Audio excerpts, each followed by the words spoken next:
नमस्कार, मैं हूं पवन त्यागी। बंगाल का टीएमसी लीडर अब तो वो पूर्व हो गया है जिसके ऊपर शाहजहां शेख में दलित और आदिवासी महिलाओं के साथ जबरन रेप और सामूहिक रेप अपने गुंडों के द्वारा कराने का आरोप है, उसको 55 दिन की फरारी के बाद पुलिस ने गिरफ्तार कर लिया। लेकिन आपको यह जान के आश्चर्य होगा कि शाहजहां शेख, जिसको बंगाल पुलिस ने गिरफ्तार किया है, उसको बलात्कार की धारा या बलात्कार की एफआईआर के लिए गिरफ्तार नहीं किया गया है। जी हां, सही सुना आपने, उसकी गिरफ्तारी ईडी के अधिकारियों के ऊपर हमला करने के केस में हुई है। और यह कोई और नहीं, बंगाल के जो एडीजी हैं सुप्रतिम सरकार, उन्होंने यह खुलासा किया है जब पत्रकारों ने उनसे पूछा कि शाहजहां शेख की जो गिरफ्तारी हुई है, क्या यह संदेश खाली के हुए सामूहिक रेप और दलित आदिवासी बच्चियों के साथ रेप के केस में गिरफ्तारी हुई है। तो सुप्रतिम सरकार ने यह बताया कि यह जो गिरफ्तारी है, यह ईडी के ऊपर, जो शाहजहां शेख के ऊपर यह एफआईआर कराई गई थी कि ईडी के अधिकारियों पर हमला किया गया है, और उसमें शाहजहां शेख और उसके गुंडों ने ईडी के अधिकारियों पर हमला किया था। उस मामले में जो एफआईआर 5 जनवरी को दर्ज हुई थी, यह गिरफ्तारी उस संबंध में हुई है।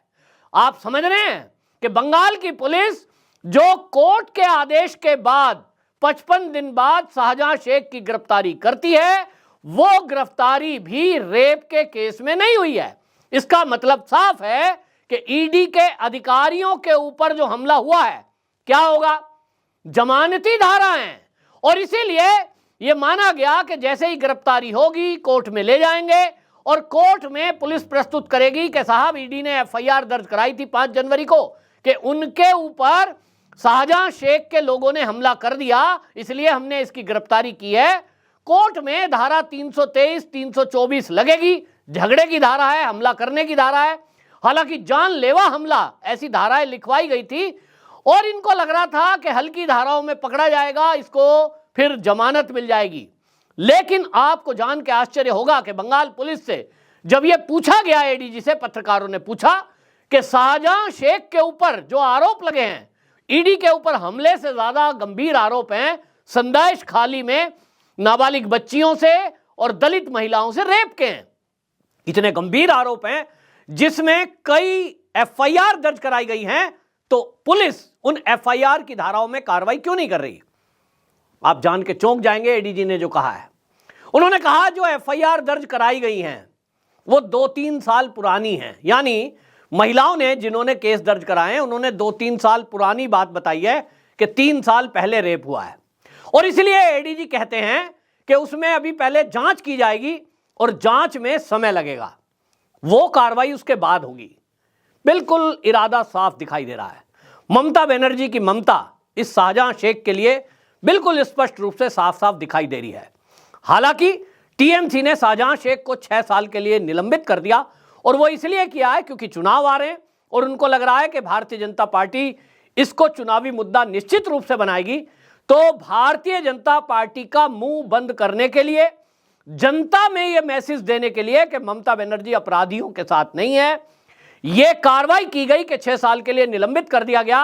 और आपको बता दूं कि टीएमसी के नेताओं ने फिर बोलना भी शुरू कर दिया, टीएमसी वो पार्टी है जो कतई गलत सहन नहीं करती। शाहजहां शेख पर आरोप लगे हैं तो हमने उसको 6 साल के लिए निलंबित कर दिया है।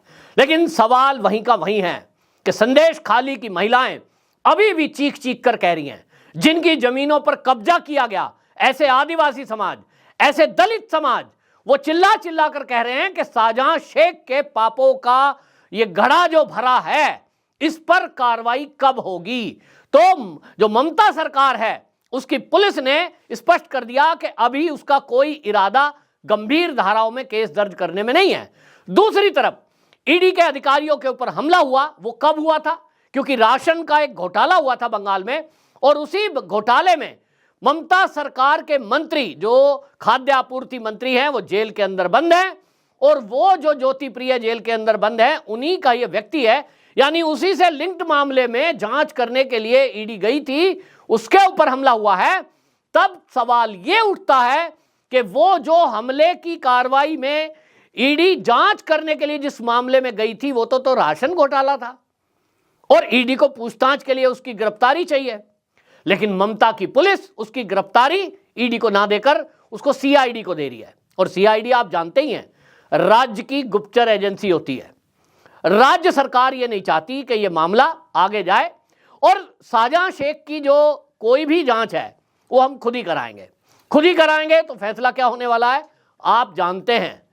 पहले से ही भारतीय जनता पार्टी के अधिकारी ये बोल रहे हैं कि इस मामले में ममता बनर्जी कुछ करना नहीं चाहती, और जिस तरह से जेल में उसको थाने में लाया गया है और थाने में जो उसकी एंट्री है आपको साफ साफ दिखाई दे रहा है। एक सेलिब्रिटी की तरह वो हाथ हिलाते हुए आ रहा है कैमरामैन की तरफ, मीडिया कर्मियों की तरफ, और वो ऐसे आ रहा है जैसे कि थाने में नहीं आ रहा है, वो कहीं जो है किसी कार्यक्रम में आ रहा है, वो वीआईपी गेस्ट है।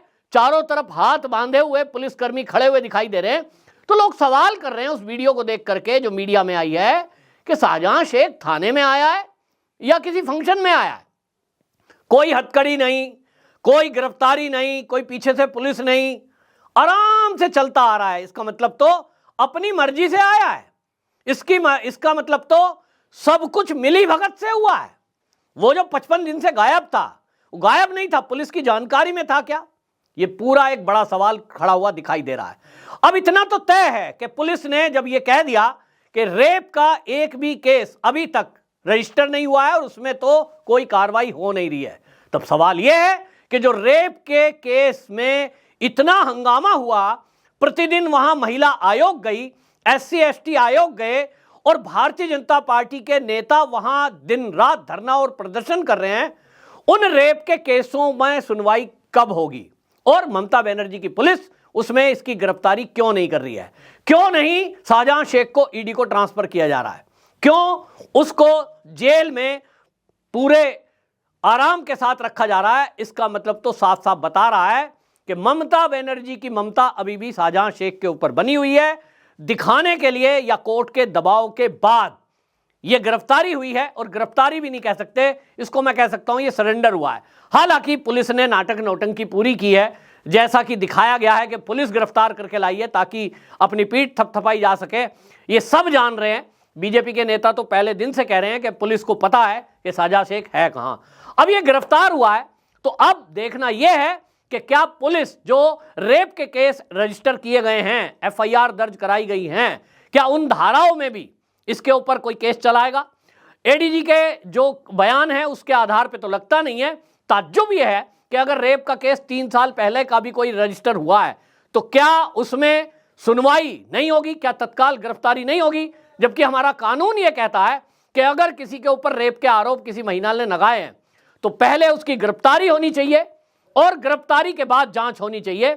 उसके बाद उसको कोर्ट में प्रस्तुत करना है सबूतों के साथ। यहां यह देखने में आ रहा है कि पुलिस जो महिलाएं चीख रही हैं, चिल्ला रही हैं, अपने दर्द को बयान कर रही हैं, उनका किसी का बयान नहीं ले रहे हैं, और ना वो किसी भी ऐसे गुंडे पर कार्रवाई करने के लिए हमें आतुर दिखाई दे रहे हैं जिनका नाम संदेश खाली की महिलाओं ने लिया है।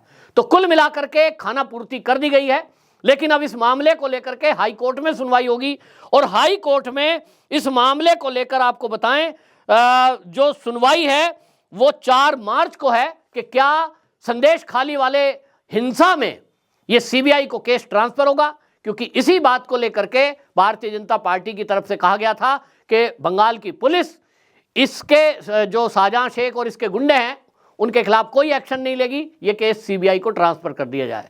अब 4 मार्च को कोर्ट तय करेगा, हाई कोर्ट तय करेगी कलकत्ता की कि शाहजहां शेख के जो गुनाह हैं उस पर कार्रवाई CBI करेगी या CID। वंदे मातरम।